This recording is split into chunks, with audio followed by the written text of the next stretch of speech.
అందరికీ నమస్తే అండి.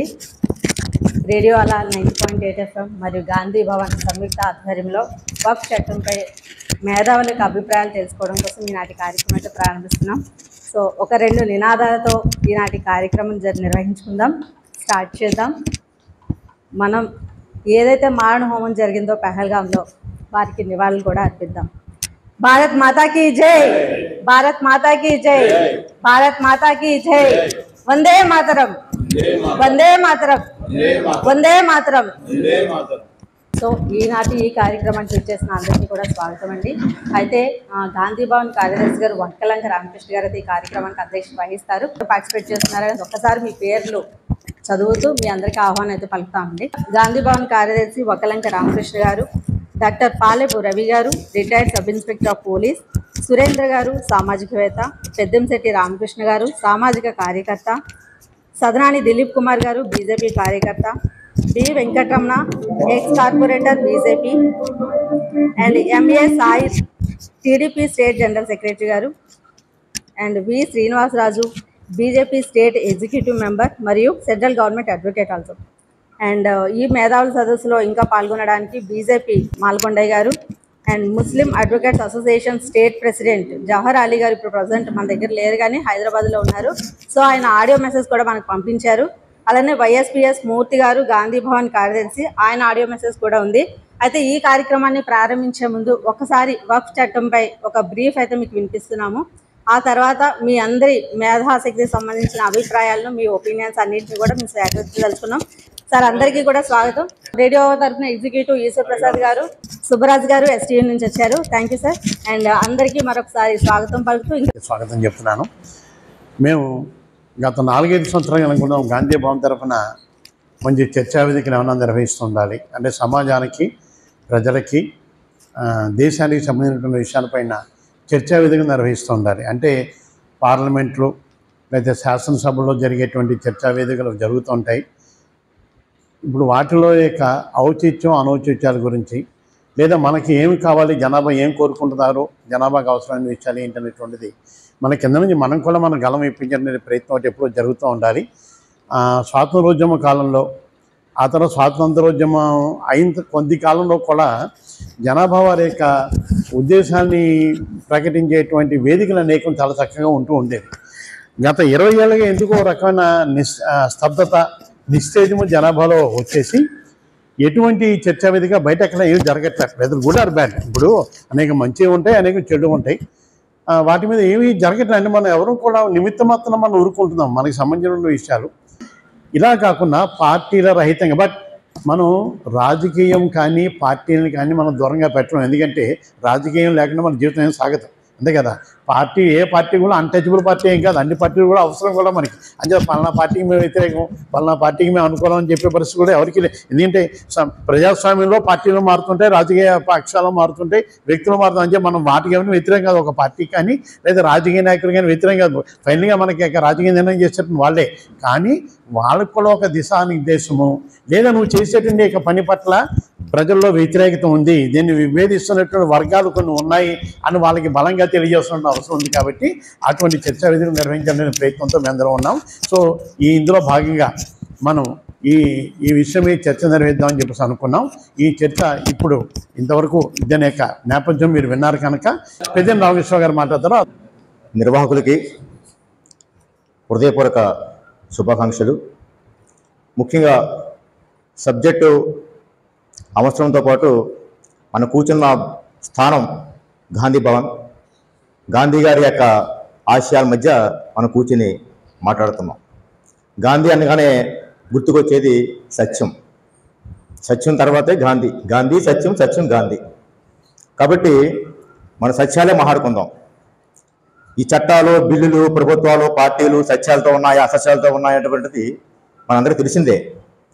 కాబట్టి మనం అభిప్రాయాలు మార్చుకోవచ్చు, మళ్ళీ పాత అభిప్రాయాలు రావచ్చు, కొత్త అభిప్రాయాలకి సంతరించుకోవచ్చు. కాబట్టి మన వ్యక్తులుగా, మనుషులుగా మన సత్యాలు మాట్లాడుకుందాం. సత్యాలు మాట్లాడుకుంటేనే ఈ గాంధీ భవన్ యొక్క స్థానానికి మన గాంధీ గారికి నిజమైన నివాళిగా ఉంటాం. కాబట్టి గాంధీ భవన్లో నిర్వహించినందుకు వారందరికీ, ముఖ్యంగా నిర్వాహకులకి అభినందనలు ఒకసారి తెలియజేస్తున్నాం. ఈ అంశం వాక్ బోర్డు యొక్క బిల్లు చట్టంగా మారింది కొన్ని సవరణలతో. పర్సనల్గా నేను వాక్ బోర్డు బాధితుడిని, మర్చిపోకండి. మా కుటుంబం వాక్ బోర్డు బాధితులు. మేము ఈ రోజుకి హైకోర్టులో మేము వాక్ బోర్డుతో మేము ఉన్నాం. అయినప్పటికీ నేను వాక్ బోర్డు యొక్క ఈ 2025 చట్ట సవరణని తీవ్రంగా వ్యతిరేకిస్తున్నాను. నేను చెప్పాను, మన గాంధీ భవన్లో కూర్చుందాం, సత్యాలు మాట్లాడుకోవాలి. ఇక మా కుటుంబం ఆర్గ్యుమెంట్ నిజమైందా, సత్యమా, వాక్ బోర్డు సత్యమైనటువంటిది న్యాయస్థానం తేలుతుంది. ఆ న్యాయస్థానానికి వాక్ బోర్డు విధేయత ప్రకటిస్తుంది, మా కుటుంబం విధేయత ప్రకటిస్తుంది. కానీ మనం మాట్లాడేది మాత్రం 2025 వాక్ బోర్డు సవరణ కోసం మాట్లాడుతున్నాం. ఇందులో సత్యాలు ఏమున్నాయి, అసత్యాలు ఏమంటే ఆడుకోవాలి.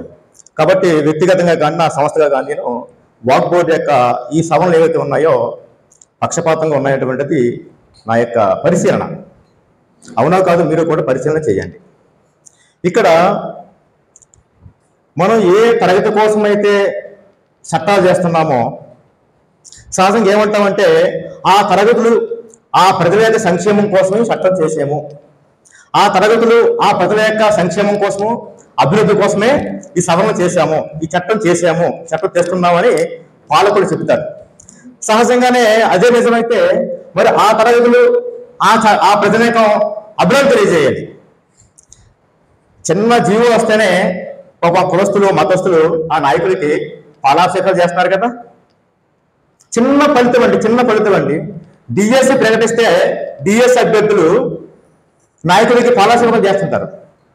మరి నిజంగానే ఈ చట్టం ఈ దేశంలో దాదాపుగా 14% ముస్లిం తరగతుల యొక్క సంక్షేమం కోసం అయ్యుంటే ఈ దేశంలో ముస్లిం ప్రధానికం ముస్లిం తరగతులు మోడీ గారికి కేంద్ర ప్రభుత్వ పాలకులకి దేశవ్యాప్తంగా పాలాభిషేకాలు చేయాలి కదా. ఎందుకు లక్షల మంది రోడ్డు మీదకి వస్తున్నారు? వాళ్ళ మిత్రులు కదా, మనవాళ్ళు కదా, మన రక్తం కదా, మన రక్తం వాళ్ళు, మన రక్తమే. నేను హిందూ, ఇక నా హిందూ రక్తాన్ని ఈ ముస్లిం రక్తాన్ని మీ బ్రాహ్మణ రక్తాన్ని వైశ్య రక్తాన్ని కంబైన్ చేస్తే ఒకటే వస్తుంది. ఇదంతా ఆఫ్రికాలో తేలుతుంది, అక్కడ కూడుకున్నాం మనం. కాబట్టి వాళ్ళందరూ ఎందుకు వ్యతిరేకిస్తున్నారు ఒక్కసారి పరిశీలన చేయండి. ఇదే మనం మీ ద్వారా ప్రభుత్వాలకి విన్నవించుకుందాం. ఒకవేళ వాళ్ళు ఏం తప్పు అయితే ఖచ్చితంగా సవరణ చేసుకుంటారు. అంతే ఉద్దేశం అదే కదా. కాబట్టి ఇది పరిశీలన చేయాలి. ముఖ్యంగా దీంట్లో ఒక 12 సవరణల్లో సానుకూలం అనేవి కూడా ఉన్నాయి. ఎప్పుడు కూడా అన్ని చట్టాలు అన్ని సవరణలు దుర్మార్గంగా ఉండవు, ఓ మంచి చెడ్డ రెండూ ఉంటాయి. దీంట్లో దాదాపుగా 12 సవరణల్లో చిన్న సవరణలో మంచి సానుకూలంగానే ఉన్నాయి. అది నిజంగా సవరణ చేయకపోయినా వచ్చే నష్టం కూడా లేదు. నష్టం చిన్న సవరణలు ఏంటవి? ముస్లింలు అనేక తరగతులు ఉన్నారు, వాళ్ళని కూడా దీంట్లో భాగస్వామ్యం చేయాలని ఒకటి. అది ఆల్మోస్ట్ కొన్ని చోట్ల అలా జరుగుతుంది. అది కొత్తగా చట్టం చేయడం వల్ల. రెండోది మహిళలకి దీంట్లో భాగస్వామ్యం చేయాలని మంచి చట్టం. అది జనరల్గానే అన్ని మతాలు మహిళలకు వ్యతిరేకంగా ఉంటాయి, సామాజిక నేపథ్యం అది. ఒక్కొక్క మతం మార్పు చెందుతున్నాయి, కులాలను ఆహ్వానిస్తున్నాయి, మహిళలను ఆహ్వానిస్తున్నాయి, అందరూ వస్తారు. అది మంచి సవరణ జరిగింది. ఇటువంటి చిన్న 12 సవరణలు మనం అంగీకరించాలి, ఆహ్వానించాలి. కానీ అదే సందర్భంలో దాదాపుగా 5-6 సవరణలు మాత్రం చాలా నష్టం కలిగించేలా ఉన్నాయి. నేను పెద్ద దుర్మార్గం అనేటువంటి పదాలు వాడలేదు, కానీ ఎందుకంటే మన ప్రభుత్వానికి విన్నవించుకునే వాళ్ళం మనం, అంతే కదా. కాబట్టి 5 చట్టాలు చాలా తప్పుడు సవరణలు ఉన్నాయి. ఇవి దేశ భద్రతకి పెనుముప్పుగా దారితీస్తాయి, ప్రజల మధ్య అనైక్యతకి దారితీస్తాయి. ముఖ్యంగా ఏ ప్రజల కోసం అయితే చట్టాలు సవరణ చేశామో ఆ ప్రజలకి సంక్షేమం అందకుండా పోతుంది. ముఖ్యంగా ధార్మిక సంస్థలు, హిందూ సంస్థల ద్వారా హిందూ ప్రధానికానికి ఎంతో కొంత సంక్షేమం జరుగుతుంది. ముస్లిం సంస్థల ద్వారా ఎంతో కొంత సంక్షేమం ముస్లింలకు జరుగుతుంది. ముస్లింల ద్వారా ఎంతో కొంత క్రైస్తవులకి జరుగుతుంది. ఇన్ని పనులు ప్రభుత్వం చేయలేదు కదా. ప్రభుత్వం యొక్క ఖర్చుని ఆ సంస్థ భరిస్తున్నాయి కదా. ఆ విధంగా ప్రభుత్వం బడ్జెట్ తగ్గుతుంది కదా. కాబట్టి ఈ సవరణ వల్ల ఆ ముస్లిం తరగతికి నష్టం జరుగుతుంది అనేది. ఇందాక ఆడియోలో ఒక మాట అన్నారు, సచార కమిటీని దాంతో ఉదాహరించాడు. సచార కమిటీ చెప్పింది అది కాదు, ససార కమిటీ చెప్పాలి ఈ చట్టంలో చేశారు, ససార కమిటీ వద్దన్నదే దీంట్లో చేశారు, ససార కమిటీ చేయమన్నదే చేయకుండా పక్కన పెట్టేశారు ఈ చట్టంలో. ఏంటది? ససార కమిటీ చెప్పింది ఏంటంటే, ఈ భారతదేశంలో ముస్లిం ప్రజానికం దళితుల కన్నా హీనమైన స్థితిలో ఉన్నారు అని చెప్పింది. మాకు తెలుసు దళితులే అత్యంత చాలా సామాజికంగా, ఆర్థికంగా, రాజకీయంగా చాలా అధమ స్థాయిలో ఉన్నటువంటి దళితులే. అటువంటి దళితుల కన్నా హీన స్థితిలో ఉన్నది ఎవరంటే ముస్లిమ్స్ అని సచార కమిటీ చెప్పింది. సచార కమిటీ వేసింది కేంద్ర ప్రభుత్వం, దాన్ని ఆమోదించింది కేంద్ర ప్రభుత్వం. నాడు కాంగ్రెస్ ప్రభుత్వం నుండి నేటి బీజేపీ ప్రభుత్వం వరకు కూడా సచార కమిటీని ఆహ్వానిస్తూ ఉన్నాయి, పొగుడుతూ ఉన్నాయి. ఇది రాజకీయ ఉద్దేశం కాదు. కాబట్టి అని వ్యాఖ్య చేసి ఏం చెప్పిందంటే, సచార కమిటీ మీరు చెప్పే సూచన దీనికి ఒక కార్పొరేషన్ ఏర్పాటు చేయమని చెప్పారు. వాక్ బోర్డుని ఎట్లా ఉంచి వాక్ బోర్డు యొక్క నిధులని, డబ్బుని సంక్షేమం వెళ్ళడం కోసం అదనంగా వాక్ బోర్డు లోబడి ఒక కార్పొరేషన్ ఏర్పాటు చేస్తే ఆ నిధులన్నీ కూడా కార్పొరేషన్ ద్వారా ప్రజానికానికి వెళ్తాయనేటువంటి సూచన చేసింది. ఇవాళ ఆ సూచనని నాటి కాంగ్రెస్ వాళ్ళు పక్కన పెట్టారు, నేడు బీజేపీ గవర్నమెంట్ పక్కన పెట్టింది. ఇది మనం చెప్పవలసింది. ఇంకా ఏదైనా మిస్ అయ్యింది నేను దీంట్లో సచార కమిటీ చెప్పింది చేసామని కూడా ఆడియోలో మనం విన్నాం. అది కూడా అవాస్తవమైనటువంటిది నా యొక్క పరిశీలన.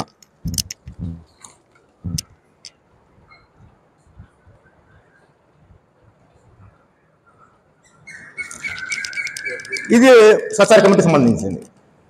ఇకపోతే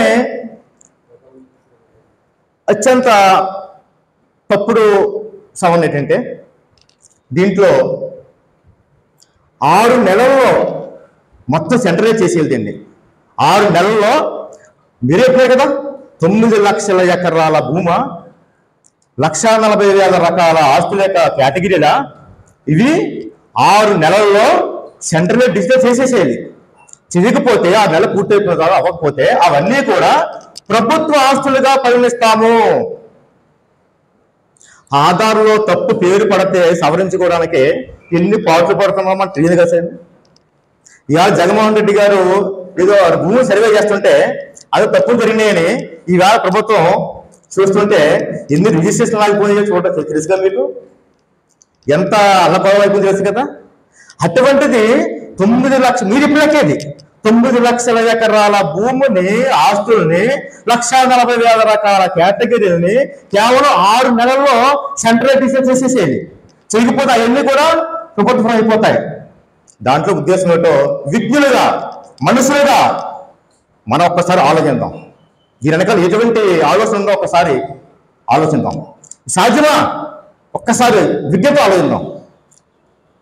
రెండోది, దీంట్లో సచార కమిటీ స్పష్టంగా చెప్పింది, ఏ మత సంస్థల యొక్క ఆర్గనైజేషన్స్ లో ఆ మతస్థులతోనే కమిటీలు వేయండి, హిందువైనా ముస్లిం అయినా ఎవరైనా చెప్పింది. ఒక పక్కన సచార కమిటీని పొగిడేస్తూ, సచారను ఉదాహరిస్తూ మీరు ఏం చెప్పారు, సచార కమిటీలో 2 ముస్లిమేతరులను కూడా తీసుకోవచ్చు అని పెట్టారు.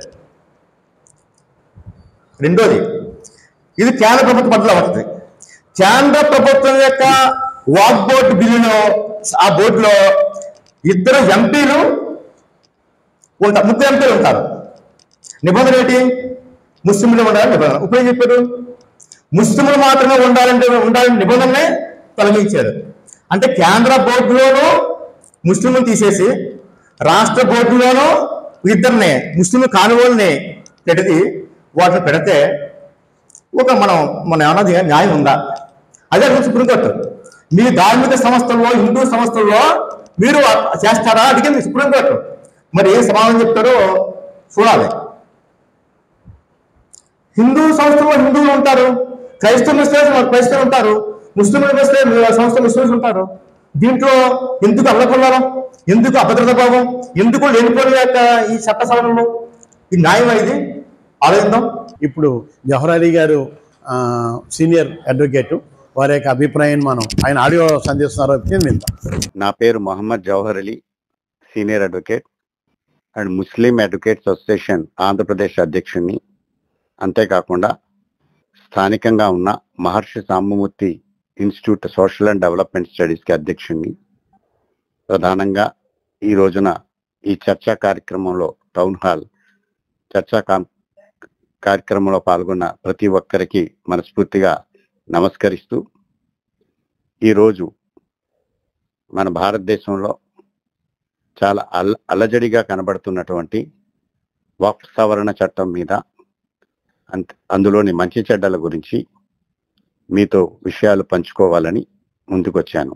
దురదృష్టవశాత్తు ఈ మధ్యన ఈ వక్ఫ్ సవరణలు అన్న పేరుతో 44 సవరణలను ప్రతిపాదించడం జరిగింది.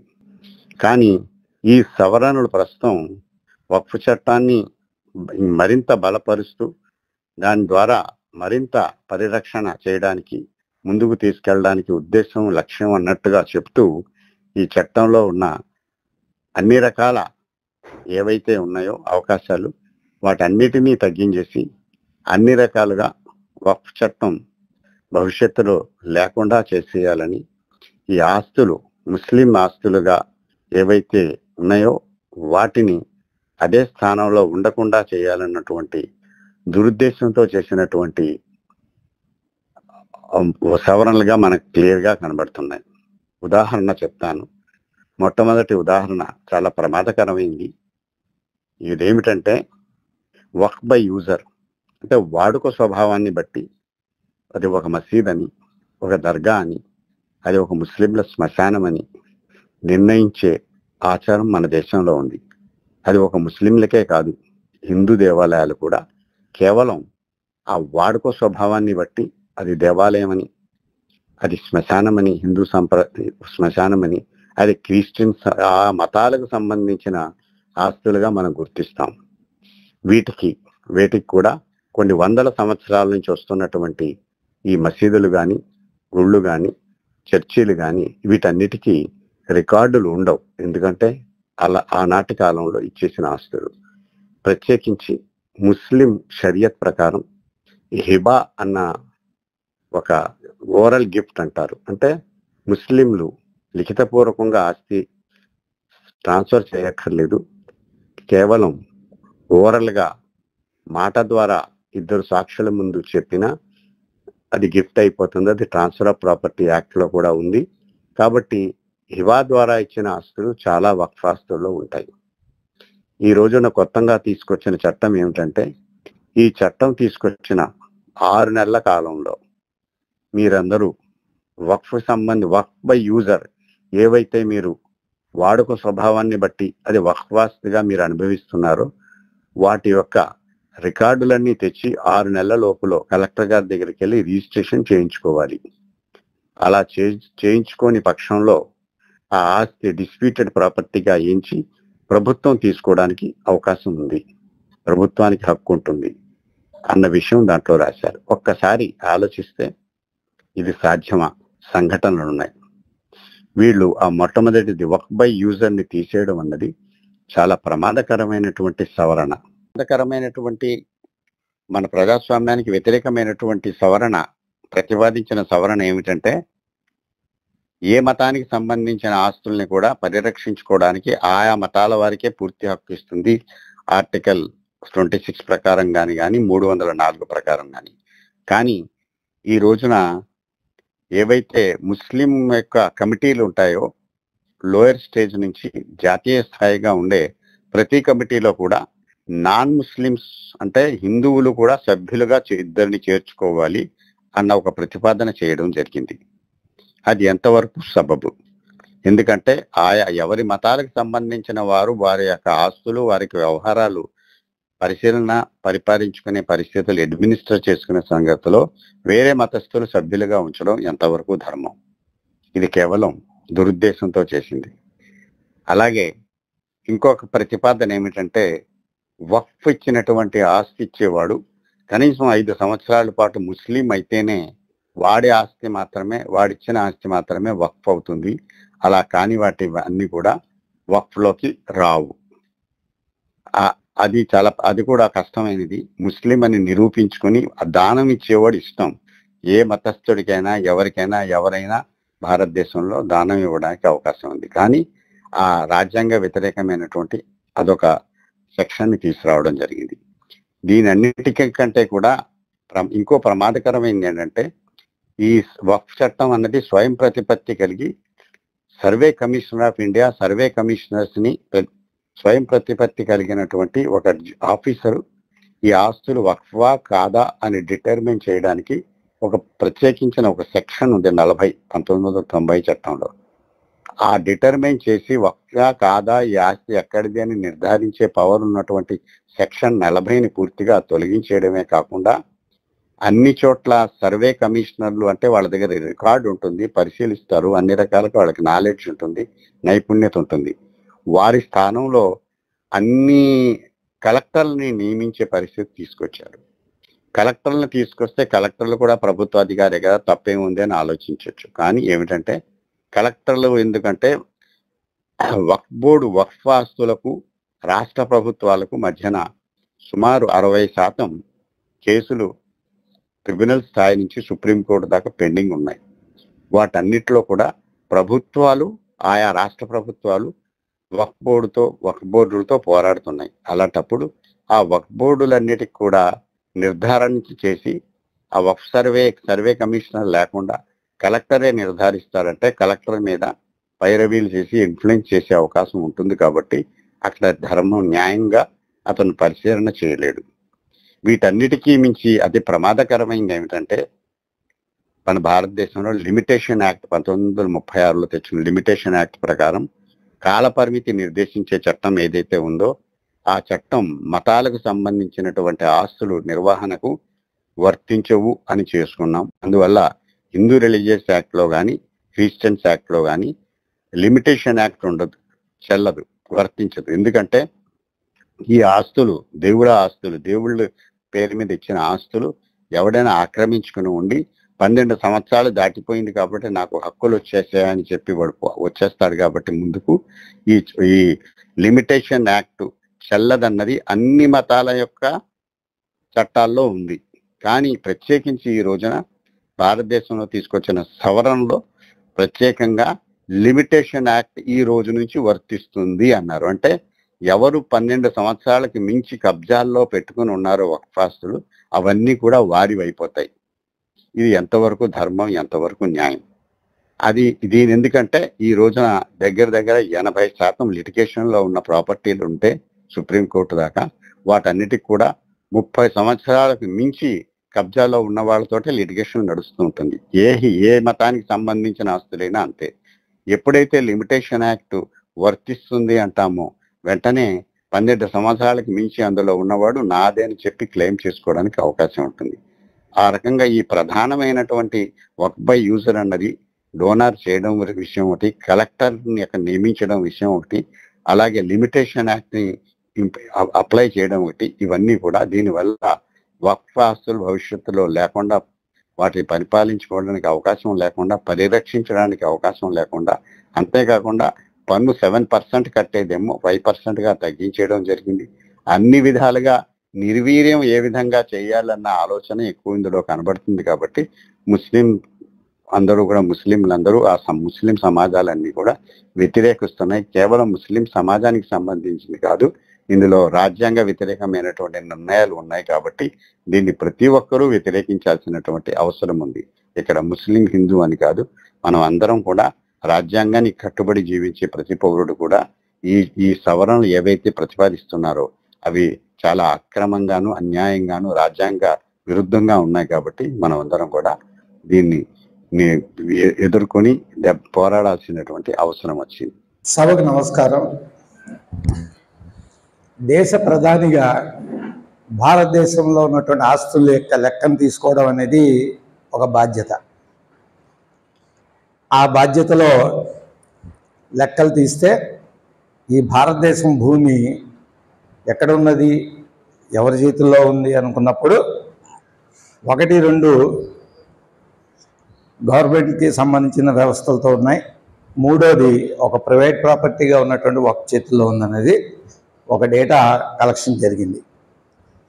దీనికి జవాబుదారీ ఏదైనా ఉందా అని ఒక అన్వేషణ చేశారు. దానికి జవాబుదారీ ఉందా అంటే ఉంది అనేది ఉంది, కానీ అది లేదు. అంటే గుడ్డికన్నా ఉంటుంది కానీ కనబడదు. అలాగా భారతదేశంలో అన్ని రాష్ట్రాల్లో వక్ఫ్ బోర్డులు ఏర్పాటు చేశారు, కానీ ఆ వక్ఫ్ బోర్డుల యొక్క నిర్వహణ బాగాలేదు, పారదర్శకంగా లేదు. లేని కారణంగా అవినీతి అనేది దాంట్లో చాలా వరకు ఉంది. ఉదాహరణకి ఎలాంటి అవినీతి అంటే, మీ ముఖ అమ్మాయి ఆ ప్రాపర్టీ యాక్చువల్గా ముస్లిం పెద్దలు ఈ ఏదైతే ప్రాపర్టీ ఇచ్చారో ముస్లిం పెద్దలు వాళ్ళందరూ చచ్చిపోయారు. వాళ్ళు ఎందుకు ఇచ్చారు? మనల్ని ఎంజాయ్ చేయమని ఇవ్వలేదు. నా తదనంతరం నేను స్వర్గానికి వెళ్ళినా నరకానికి వెళ్ళినా అక్కడ నాకు దేవుడి దగ్గర ఒక మంచి జరగాలి, ఈ భూమి మీద నీకు పంపాను, నువ్వేం చేసి వచ్చావు అని అడిగినప్పుడు నేను నా ప్రాపర్టీని చూసుకునే వాళ్ళు పిల్లలు వాళ్ళు లేనప్పుడు, లేదు పిల్లల మీద నమ్మకం లేనప్పుడు, కుటుంబ వ్యవస్థ మీద నమ్మకం లేనప్పుడు ఈ ప్రాపర్టీని ఒక మసీదుకి ఇవ్వడం జరిగింది, లేదా ఒక దర్గాకి ఇవ్వడం జరిగింది, లేదా వక్ఫ్ బోర్డు అనేది ఒక వ్యవస్థ ఉంది కాబట్టి వాళ్ళకు కూడా ఇవ్వడం జరిగింది. ఏ ఉద్దేశంతో ఇచ్చారో ఆ ప్రాపర్టీని పారదర్శకంగా పరిపాలించండి, దాని నుంచి వచ్చిన రెవెన్యూని మసీదు నిర్వహణకు వాడండి. ఇప్పుడైతే ప్రభుత్వాలు మసీదు ఇమాములకి మౌజన్లకి జీతాలు ఇస్తున్నారు, కానీ కొన్ని వందల సంవత్సరాల క్రితం ఒక మసీదు నిర్వహించాలి అంటే ఒక ఇమాం ఉండాలి, మౌజన్ ఉండాలి, లైట్ ఉండాలి, దానికి కరెంట్ కావాలి, కిరోసిన్ ఉంటే కిరోసిన్, ఆ రోజుల్లో కిరోసిన్, ఇది చాలా పెద్ద అడ్మినిస్ట్రేషన్గా ఉండేది. దానికి డబ్బులు ఇచ్చేవాళ్ళు ఉండేవారు కాదు. కాబట్టి వీళ్ళందరూ ఏం చేసేవారంటే, మనం ఎలాగా పెద్దవాళ్ళు అయిపోయాం, భూమి నుంచి పోతున్నాం, మన తదనంతరం ఇది మంచి కార్యక్రమం చేయమని వక్ఫ్ బోర్డుకి ప్రాపర్టీస్ అనేవి ఇవ్వడం జరిగింది. దానికి బాధ్యత ఎవరు అంటే ఆ మసీదుకి సంబంధించినటువంటి ఒక ప్రెసిడెంట్ ఉంటారు, దాన్ని అతన్ని ముతవల్లి అంటాం. ముతవల్లిని అన్నీ ఇచ్చారు యాక్చువల్గా, అంటే ముతవల్లి సక్రమంగా చేస్తాడు. ఈ ముతవల్లీలు ఈ వక్ఫ్ బోర్డులో ఇన్స్పెక్టర్లను ఉంటారు, వాళ్ళు శాలరీ తీసుకుంటారు, సరిగ్గా పనిచేయరు. మన కాకినాడలో ఉన్నటువంటి వక్ఫ్ బోర్డు ఇన్స్పెక్టర్ ఆయన ఉన్నాడు, ఆయన కొండాపూర్లో సైట్లు కొనిసాడు, హార్ట్ ఆఫ్ ది సెంటర్ హైదరాబాద్లో, కేవలం తప్పుడు వ్యవహారాలతో కొనిసాడు. ఒక చిన్న జీతగాడు అన్ని కోట్ల ఆస్తిని సంపాదించాడు అంటే నిర్వహణ ఏంటి? అండర్స్టాండింగ్, ₹1,00,000 వస్తుంది అనుకుందాం, 10,000 రాసేవాడు, 90,000 అండర్స్టాండింగ్గా చేసుకునేవాడు. ఈ విషయం నిజానికి చాలా వరకు సాధారణ ముస్లింలకు తెలియదు. ముస్లింలు ఏం తెలుసు అంటే మసీదుకి వెళ్ళడం, నమాజ్ చదువుకోవడం, దర్గాకి వెళ్ళడం, అక్కడ ఏదో కోరికలు కోరుకోవడం, ఇలాంటివే తెలుసు. ఇది ఎవరు తెలియదు. మోడీ ప్రభుత్వం ఏం చేసింది అంటే, మోడీ ప్రభుత్వం కాదు, ప్రభుత్వం ఏం చేసింది అంటే తన దగ్గర తన దేశంలో ఉన్నటువంటి భూములు సర్వే చేసుకుంటూ వచ్చినప్పుడు చాలా పెద్ద ప్రాపర్టీ ఉంది, ఇది ప్రైవేట్ చేతుల్లో ఉంది, దీని నిర్వహణ ఎలా ఉంది అని చూస్తే రికార్డ్స్ లేవు. మరి రికార్డ్స్ లేకపోతే ఎలాగా? ఇప్పుడు నా కాలేజీలో స్టూడెంట్ జాయిన్ అవుతాడు, వాడికి రికార్డ్ నేను సృష్టించకపోతే ఎలాగా? ఎవరు పడతాను డిగ్రీలు ఇచ్చుకుంటూ పోతే ఎలాగా? వాడికి ఎన్రోల్ చేయాలి, పరీక్షలు పెట్టాలి, సిలబస్ చెప్పాలి, ప్రశ్నపత్రం బయట నుంచి తెప్పించాలి, ఇవన్నీ చేస్తేనే ఆ డిగ్రీకి వాల్యూ. కాబట్టి ఆయన చేసినటువంటి సవరణలు ఏంటంటే దీనికి ఒక పోర్టల్ పెడదాం, ఎందుకంటే టెక్నాలజీ పెరిగింది, వెబ్సైట్. ఈరోజు మనకు రైల్వే రిజర్వేషన్ కావాలంటే స్టేషన్కి వెళ్ళటం లేదు, ఇంట్లో కూర్చొని వెబ్సైట్లో బుక్ చేసుకుంటాం. ఒక నిర్వహణ చేశారు, అది తప్పేం లేదు. భారతదేశంలో మాకు ఏం ప్రాపర్టీ ఉందని ప్రతి ముస్లిము చూసుకోగలడు. అసలు ఇంత ప్రాపర్టీ ఉందనే విషయం ఈ గొడవ వచ్చాక అందరు ముస్లిం తెలిసి ఆనందపడుతున్నారు. అరే మనకి ఇంత ప్రాపర్టీ ఉందా అని. ఈ ఆస్తులు ఉన్నాయా మనకు తెలియదు అంటున్నారు. ప్రతి ముస్లిం, సామాన్య ముస్లిం తెలిసింది ఏంటంటే ఆ మసీదే తమ ప్రాంతం అనుకునేవాడు. ఆ దర్గా ఉన్నటువంటి గదులే ప్రాంతం. అలాగే చిన్న షాపులు కనబడితే ఈ షాపులు మన ఎట్రా, ఈ అబ్బేదో వస్తుందట అని. ఇలాంటి చాలా. దీనికి కారణం ముస్లింలో ఇల్లిటరసీ. ముస్లింలు పాపం చదువుకోలేదు, చదువుకోవడానికి కూడా ప్రయత్నించలేదు. వాళ్ళు ఇచ్చింది ఎందుకంటే ఒక కాలేజీ పెట్టు, ఒక స్కూల్ పెట్టు, ఒక హాస్పిటల్ కట్టు, ఒక యూనివర్సిటీ కట్టు, రాబోయే ముస్లిం పిల్లలకి లేదా భారతదేశంలో పుట్టిన పిల్లలకి ఒక మార్గదర్శనాన్ని చూపించే వ్యవస్థను ఏర్పాటు చేయమంటే అస్సలు ఎవరు పట్టించుకోలేదు. దీనికి కారణం కూడా ఒకటి ఉంది. ముతవల్లీలు కూడా ఇల్లిటరసీ, వాళ్ళకేం తెలీదు. నిజంగా చెప్పాలంటే భారతదేశంలో మసీదులకి నిర్వహణ చేస్తున్న ముస్లింలకి ఖురాన్లో ఉన్న చట్టాలు ఎలా తెలియవు. టోపీ వేసుకుంటారు, ప్యాంట్ వేసుకుంటారు, 5 పూట్ల నమాజ్ చేస్తారు, గడ్డం అప్పనంగా వస్తుంది కాబట్టి పెంచుతారు తప్ప నిజంగా చట్టాలు తెలిసిన ముస్లిం, ఖురాన్లో విషయాలు తెలిసిన వాళ్ళు ఎవరు కూడా ముతవల్లీగా లేరు. ఏమంటే రాజుద్దీన్ గారు చెప్పాను తప్ప రైటా కదా? అంటే ఏంటంటే ముతవల్లి ఎప్పుడు ఇంటెలిజెంట్ అవ్వాలా. ఇంటెలిజెంట్ అయితే నిర్వహణ బాగుంటుంది. ఆ నిర్వహణ లోపమే ఈ చట్టం రావడం కారణం. ఈ నిర్వహణ బాగుంటే వాళ్ళు ఎందుకు చూస్తారు మన వైపు? ఇప్పుడు నా ఇల్లు ఉంది, నా డాక్యుమెంట్, నేను అన్ని సరిగ్గా చేసుకుంటుంటే పక్కోడు ఎందుకు వస్తాడు? అడిగి అవకాశం ఇచ్చింది మనం. సరి చేయడానికి ఒక పోర్టల్ పెట్టారు. ఇంకో విషయం దాంట్లో ఏం పెట్టారు? మహిళలు పెట్టండి అన్నారు. సహజంగా ముస్లింలో మహిళలకి ముందు నుంచి ప్రాతినిధ్యం ఎప్పటి నుంచో లేదు. అది మీ అందరి తెలుసు, మేము చెప్పక్కర్లేదు. దాన్ని మార్పు తెచ్చారు. అప్పట్లో ముస్లిం పిల్లలు చదువుకోలేదు కాబట్టి లేదు, ఇప్పుడు చదువుకుంటున్నారు కాబట్టి వాళ్ళని కూడా కలపండి అన్నారు. తప్పేం లేదు. ఎందుకంటే 50% మహిళలు ఉన్నారు. మరి వాళ్ళ అభిప్రాయాన్ని మనం తొక్కేస్తే అలాగా వాళ్ళని వాటాదారు చేశాం. దాంట్లో కూడా మనకేమీ తేడా కనపడలేదు. వక్ఫ్ ప్రాపర్టీ బై యూజర్ అనే దాని మీద గొడవ వస్తుంది. 50% భూములు బై యూజర్. అదే ముస్లింలు బాధపడుతున్నారు. ఇది బై యూజర్ వచ్చింది కాబట్టి ఇది కాదు, పత్రం ఉంటేనే వక్ఫ్ బోర్డు లేకపోతే తీసేస్తాం అంటుండడం వల్ల కొంచెం ఎక్కువగా ఇబ్బంది పడుతున్నారు. నిజానికి ఉద్యమాలు చేసిన వాళ్ళు భారతదేశం ముస్లింలు అందరూ నిజానికి వక్ఫ్ బోర్డు ఆస్తిని ఆశించి కానీ వక్ఫ్ బోర్డు ఆస్తిలో నాకు హక్కు ఉందని చేయడం లేదండి. ఎవరైతే పరిపాలకులు అంటే ఇప్పుడు చేస్తున్నటువంటి ముతవల్లీలు ఆ ఆస్తి మీద పెత్తనం చేస్తున్న వాళ్ళు, పెత్తనం పోతా ఉంది అనే భయంతో వాళ్ళు ఈ ఉద్యమాలు చేస్తున్నారు. చూసుకోండి, 40 కోట్ల ముస్లింలు ఉన్నారు. ఉద్యమాలు ఎంతమంది ఉన్నారు? 5,000, 10,000 అంటే 1% కూడా లేదు. ప్రతి ముస్లిము బాధపడుతూ వచ్చేస్తాడు కదా, బాధను ఎవరు తట్టుకోలేడండి. కాబట్టి ఈ చట్టాలు చేశారు.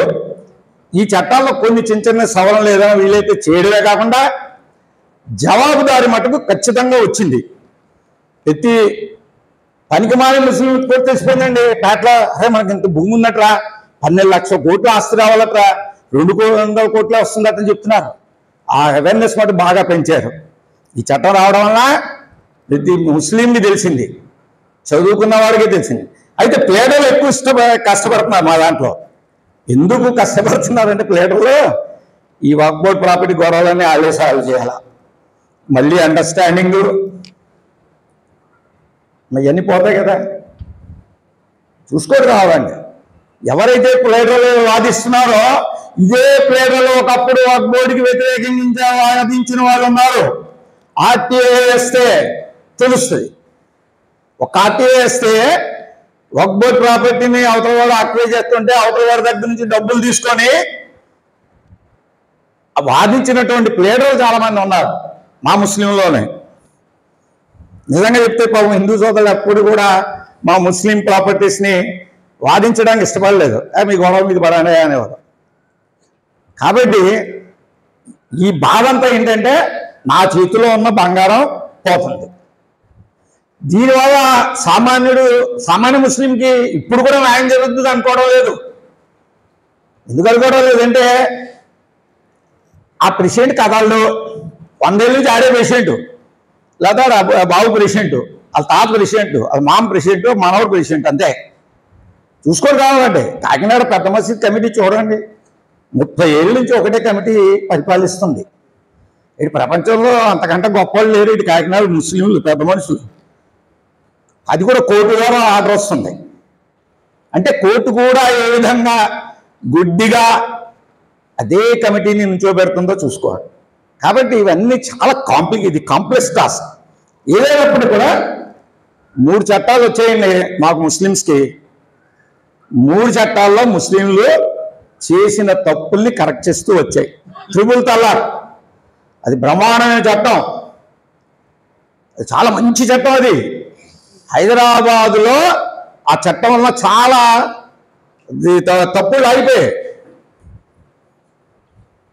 3 సార్లు తల్లాక్ అని చెప్తే వదిలేయడం ఏంటండి? ఇది మరి ఖురాన్లో ఇంత సింపుల్గా ఏం చెప్పలేదు సార్. మా వాళ్ళు ఇంటర్ప్రిటేషన్ అలా చేస్తారు తప్ప ఖురాన్ అంత తప్పుగా చెప్పేటువంటి పుస్తకం కాదు. వాళ్ళకి అవకాశంగా వాడుకున్నారు. సౌదీ నుంచి వచ్చినటువంటి రాజులు హైదరాబాద్కి ఇక్కడ ఎంజాయ్ చేయడానికి ఉపయోగించుకున్నటువంటి ఒక చట్టం అది. దాన్ని చక్కగా పెట్టడం జరిగింది.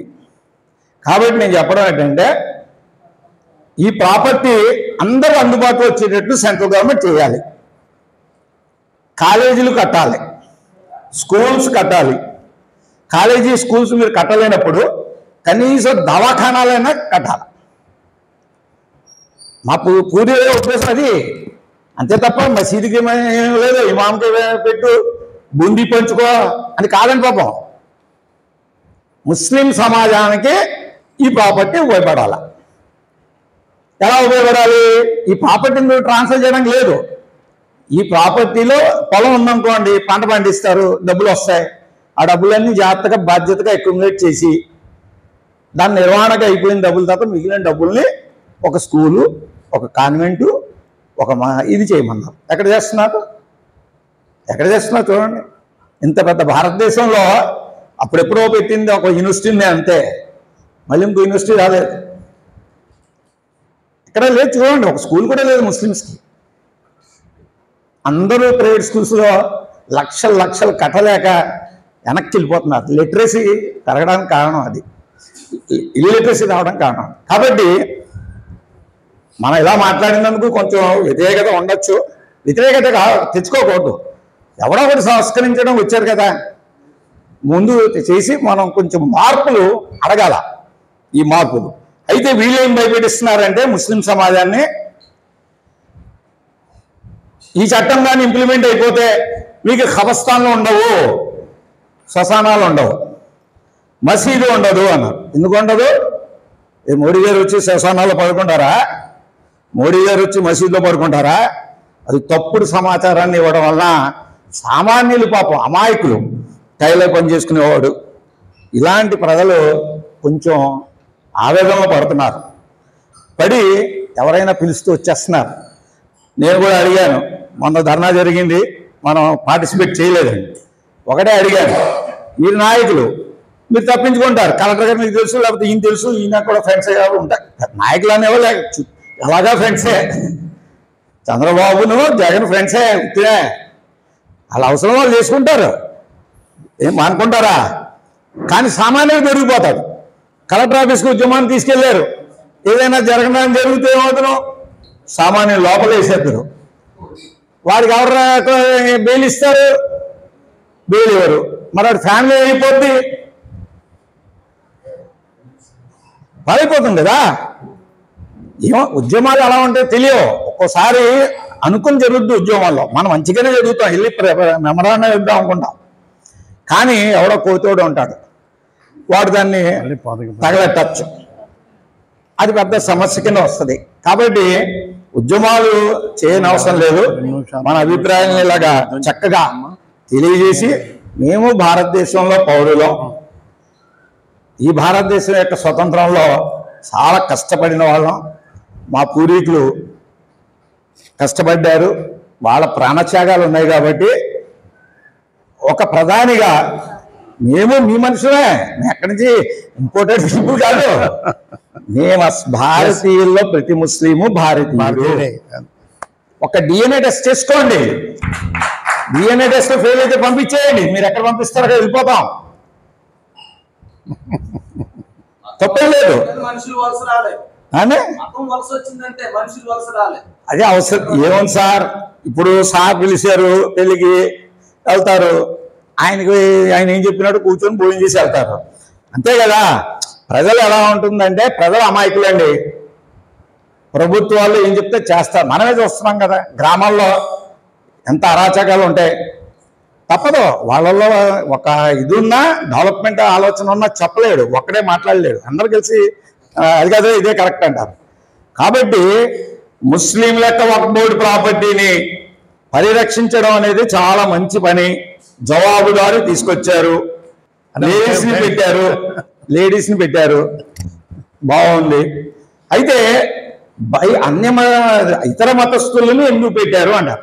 ఏం పెట్టారండి? ఎక్స్ అఫీషియల్గా పెట్టారు.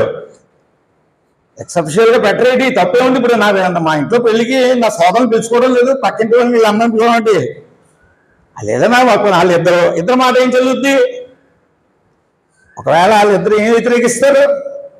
వాళ్ళకి అంత హక్కు ఉంటుందా? ఇప్పుడు నేనే ఎక్కడైనా వెళ్ళాను అనుకోండి, హక్కు ఉంటుందా? రాజస్థాన్ వెళ్తే గట్టిగా మాట్లాడగలనా? కాకినాడ కాబట్టి ఇంత గట్టిగా మాట్లాడుతున్నాను. కాబట్టి అలాంటి భయాలు వేస్ట్, అలాంటి భయాలు వేస్ట్. ఏదన్నా నేను కోరుకునేది ఒకటే సార్, వక్ఫ్ బోర్డు ప్రాపర్టీస్లు ప్రజలకి ఉపయోగపడేట్లు హాస్పిటల్ కింద కన్వర్ట్ చేసి చూపించండి, ఒక స్కూల్ తయారు చేసి చూపించండి, జిల్లాకు ఒక స్కూల్ పెట్టించండి. మీరు ఇదే ముస్లింలు దండేస్తారు. దండ కాదు, వీలైతే విగ్రహం కూడా కడతారు. ఏమైపోయిందండి? ఇంత ప్రాపర్టీ, ఇంత డబ్బు ఎవరు తినేసాడండి? షరాయిల్లో పోయే, సెంటు కొట్టుకొని తిరగడంలో పోయింది. గట్టిగా చెప్పామనుకోండి, మమ్మల్ని ఎలియేస్తా ఉంటారు. ఎలియేసి ఏం చేస్తారు? ఆ రోజుల్లో ఎలీలు ఇప్పుడు ఏం లేదు, శవం కొలిగిపోతే నువ్వే తీసుకెళ్ళి పడేస్తావు. అవన్నీ సెంటిమెంట్స్ ఉన్నవాడికి, సెంటిమెంట్స్ లేని వాడు ఎవడు కూడా. కాబట్టి ముస్లిం నాయకులు కూడా ఆలోచించాలి. నేను చాలాసార్లు చెప్పాను, మనం కూడా అదే చెప్పాను. ఆయన కూడా ఉన్నాడు మీటింగ్లో, ముస్లిమ్స్ మీటింగ్ పెట్టినప్పుడు రమ్మంటే వెళ్ళాను. నేను అదే చెప్పాను, ఇదే చెప్పాను. మీరందరూ ఏం చేస్తున్నారు? చిన్నది చచ్చిపోతే శవానికి 15,000 10,000 అవుతుంది సార్. ఇప్పుడు 10,000 ఒక 1,000 రూపాయలు ఒక వక్ఫ్ బోర్డు తెచ్చేవాడు అక్కడ అడుక్కొని, లేకపోతే అలాంటి వాళ్ళు ఇలాంటి వాళ్ళు ఇస్తే చేస్తున్నారు. అంతకంటే ఎందుకు? రియల్ ఎగ్జాంపుల్ ఇక్కడే ఉంది. కాకినాడలో మా సామూర్తి నగర్ శ్మశానాల్లో ఒక గవర్నమెంట్ ఎంప్లాయీ ఉండేవాడు, రిటైర్ అయిపోయాడు. ఆడ రిటైర్ అయిపోయిన తర్వాత మాకు చావు బతుకొస్తుంది. గొయ్యి తీయడానికి 3,000, కర్రలు ఇన్ని కలిపితే 10,000 అవుతుంది. నాలాంటి వాడు భరిస్తాడు, ఆయన లాంటి వాడు భరిస్తాడు. రోడ్డు మీద పోయినవాడు ఏమవుతున్నాడండి? చస్తున్నాడు. ఎందుకు ఆవాల్సి వచ్చింది? ఇంత ప్రాపర్టీ ఉంది కదా, కాకినాడలో ఇన్ని మసీదులు ఉన్నాయి కదా, ఏ మసీదులో వచ్చి ఆదాయం తీసి అక్కడ గవర్నమెంట్ ఒక ఎంప్లాయీని పెట్టుకోవచ్చు కదా. మనం అందరి తల్లి అక్కడే కదా చెప్తున్నాం, ఎవరు పట్టించుకోడు. మేమందరం 6 బెడ్ల మీద పడుకుంటున్నాం ఇళ్ళలో. మీరు వెళ్ళి చూడండి, వర్షాకాలంలోనూ చలికాలంలో మా శ్మశానాలన్నీ నీళ్ళల్లో తిరుగుతుంటాయి. నా దగ్గర ఉంది వీడియో కూడా. మనమేమో 6 బెడ్ మీద పడుకుంటాం. మా నాన్న మా తాత నీళ్ళల్లో మునుగుతుంటాడు. పండక్కి 2 రోజులు వెళ్ళి చాలా కబుర్లు చెప్పేస్తారు, బ్రహ్మాండం కబుర్లు చెప్తారా, ఇచ్చేసేయాలరా ఇచ్చేసేయాలి అంటారు. ఏం చేయరు, ఏమి చేయరు. అది ఎందుకంటే ప్రభుత్వం మీద ఆధారపడడం ఏంటి? మన దగ్గర ఉన్నాయి కదా ఆస్తులు, మన దగ్గర ఆదాయాలు ఉన్నాయి. చూసారా మీరు? రంజాన్ నెలలో కాకినాడలో జరిగినటువంటి డబ్బులు దుర్వినియోగం ఎక్కడ జరగదు. అంతా పోయినాదే, పొద్దున పోయినా, రాత్రి పోయినా, రాత్రి తెల్లారు పోయినా. ఎందుకు? ఎంత తిన్నా ఎక్కడికి వెళ్తాం? లెట్రిన్కి వెళ్తాం. లక్షల్లో డబ్బులు అయిపోతున్నాయి. అవన్నీ ఒక్క నెల ఆపుకోగలిగితే, ఒక్క నెల అక్కలేదు, 10 రోజులు డబ్బులు కానీ మనం సేవ్ చేయగలిగితే అవన్నీ కప్పచ్చు, మట్టి తోలచ్చు. బ్రహ్మాండమైనటువంటి ప్రోగ్రాం అది. ఎన్నోసార్లు చెప్పాం, ఎవడు పట్టించుకోడు. ఎందుకంటే అది ఒక యూత్ ఏముంది సార్, యూత్ పిల్లలు వాళ్ళు ఏం తెలీదు. ఆ ముస్లిం యూత్ మంచి వాళ్ళు, అమాయకులు వాళ్ళు, వాళ్ళకి ఏం తెలీదు. ఎవరు ఏం చెప్తే అదే చేస్తారు. కాబట్టి ప్రభుత్వం చేసిన చట్టాల్లో ఒక్కటే మార్పు అడుగుతున్నారు, 50% యూజర్ బై ప్రాపర్టీ అనే దాని మీద భయపడుతున్నారండి. అది యాక్చువల్గా ఎవరికైనా అదే రేపు వెళ్ళిపోమంటారేమో అని. అది కొద్దిగా ఆలోచించి దాని మీద, ఎందుకంటే ఇంతకాలం ఆగాం, 100 ఏళ్ళు ఆగాం ఈ ప్రాపర్టీ మీద, ఇంకో కావాలంటే 10 ఏళ్ళు ఆగుదాం. కాబట్టి దాన్ని చక్కగా సవరించి దాంట్లో నిబద్ధత తీసుకొచ్చి చేయండి. అలాగే ముతైదుల్ని మటుకు నోటీసులు ఇవ్వాలా, నీ హయాంలో ఏం డెవలప్మెంట్ చేశాం అని అడగాల. ఇంకో విషయం ఉంది, మా వాళ్ళు అద్దె 10,000 తీసుకుంటుంటే నిజంగా వక్బోర్డు వాళ్ళు కూడా అమాయకులు అండి. వాళ్ళకి 2,000 చెప్తారు, 8,000 పోతాయి. ఎక్కడ పోతున్నాయి? ఎవడో అంటాడు, కొన్ని నాలాంటి వాడు అన్నాడు అనుకోండి, నాకు వ్యతిరేకిస్తాను. నేను వ్యతిరేకిస్తే ఏముంది, కానీ ఉన్న విషయం వాళ్ళకి తెలుస్తుంది. ఈరోజు ఎవరైతే ఉద్యమాన్ని నోరును కొట్టి తిరుగుతున్నారో వాళ్ళకి తెలుసు ఇవన్నీ. కాబట్టి ఈ విషయం ఇంకా ప్రభుత్వంలోకి రాలేదు. ఏంటి, ఈ చట్టంలో ఎవరు కనిపెట్టలేదు. బై యూజర్ అని తెచ్చేది తప్ప ఇలాంటిది ఒకటి ఉంది. బ్లాక్ చట్టం కూడా ఒకటి ఉంది. ఈ బ్లాక్ చట్టం కూడా కనిపెట్టాల. 10,000 అద్దె వస్తుంటే 10,000 తీసుకుంటే ఎందుకు రా నేను అడిగాను ఒకసారి, అదెంత ఇద్దరు అంటే ఎదుగువాడికి ట్యాక్స్ కట్టాలా, ఒక బొడ్డువాడికి సరే 7% కూడా కట్టడం ఇష్టం లేదు. కాబట్టి మీరందరూ కొంచెం టైం మేళలో ఆలోచించి మా ముస్లింలకు భారతదేశంలో మంచి న్యాయం జరిగేటట్లు చేయండి. ఎందుకంటే భారతదేశంలో ఏమైందంటే బీజేపీ అంటే ముస్లింలకు వ్యతిరేక పార్టీ కింద ముద్ర వేశారు ఒక కొన్ని 100 సంవత్సరాల నుంచి. పాపం అదే ఉండిపోయింది. ఆ ముద్ర లేకుండా చెరపాలి అంటే మనం ఇలాంటి 4-5 పనులన్నీ చేసి చూపించగలిగితే ఖచ్చితంగా మీకు అంటే మోడీ గారికి ఫేవర్ అవుతారు. దీంట్లో బోహరా వాళ్ళు చాలా అడ్వాన్స్ అయ్యారు. మోడీ గారికి ఆలోచన ఇచ్చింది ఇదంతా బోహరా వాళ్ళే. మహారాష్ట్రలో ఇస్లామిక్ బ్యాంక్స్ ఏర్పాటు చేశారండి. ఎందుకు, వాళ్ళ ఆర్గనైజేషన్ బాగుంది. వచ్చిన డబ్బులు ముస్లింకి అప్పు ఇచ్చేవారు, వడ్డీ లేకుండా వ్యాపారం చేసుకునేవాడు, ఆర్థికంగా ఎదుగుతున్నాడు. అలా వక్ఫ్ బోర్డు నుంచి ఇవ్వాలనే ఉద్దేశంతో ఈ మోడీ గారు ఆలోచన. అయితే రాజ్యాంగం గురించి మాట్లాడే హక్కు నాకు లేదు, ఎందుకంటే మనకు తెలీదు. రాజ్యాంగ నిర్మాతలు చూడాలి. రాజ్యాంగం ఎప్పుడు సుపీరియరే, దాంట్లో తేడా లేదు. కానీ రాజ్యాంగాన్ని అమలుపరిచే వాళ్ళు కూడా ఉంటారు కదా, వాళ్ళ ఆలోచనలు కూడా మనం చూడాలి. అయితే వన్ సైడ్ కాకుండా మీరు ఈ ప్రాపర్టీస్ విషయంలో మటుకు చాలా ఎక్సలెంట్ జీవోది, దాంట్లో తేడా లేదు. దాంట్లో మార్పులు చేయొద్దు. చేస్తే 50% ల్యాండ్స్ బై యూజర్ దాని మీద ఆలోచన, మిగతా అన్ని బాగున్నాయి, దాంట్లో ఏం తప్పలేదు. అంటే ఏమైందంటే బయట ఉంటే లుసుగులు బయట వచ్చేస్తాయండి. అసలు వక్ఫ్ బోర్డ్ మీటింగ్లో అయినట్లు ఎవరు తెలియదండి. అక్కడే ఉన్నారు మాజీ వక్ఫ్ బోర్డ్ ప్రెసిడెంట్,